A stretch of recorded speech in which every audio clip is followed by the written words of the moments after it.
చెప్పడం తప్ప పూర్తిగా ప్రతి పైసా అప్పులు చేయటం జరిగింది. కోట్ల అప్పులు చేయడం జరిగింది. వేల కోట్లు కాదు, వందల కోట్లు కాదు, లక్షల కోట్లు అప్పులు చేశారు తెలంగాణ మీద.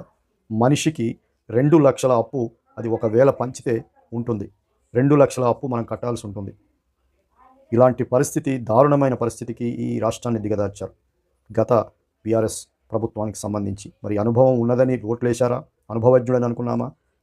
ఆ ఉద్యమానికి సంబంధించి, తెలంగాణ కోసం కొట్లాడిన దానికి సంబంధించి మేధావులందరినీ వెనకబెట్టి ముందర నిలబడి ఊకదంపుడు డైలాగులు విని మనం మోసపోయామా? ఓహో, చాలా తెలివైనోడు కేసీఆర్ అని. తెలియదు. వచ్చిన తర్వాత మిగిలింది 70,000 మిగులు బడ్జెట్ ఉంది. 70,000 కోట్లు మన దగ్గర ఉన్నది. ఆంధ్రప్రదేశ్ తెలంగాణ విడిపోయే ముందు.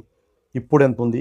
6,71,900 కోట్ల రూపాయలు అప్పుగా ఉంది. ఇప్పుడు ప్రతి ఒక్కటి అప్పు తెచ్చే చేశాడు.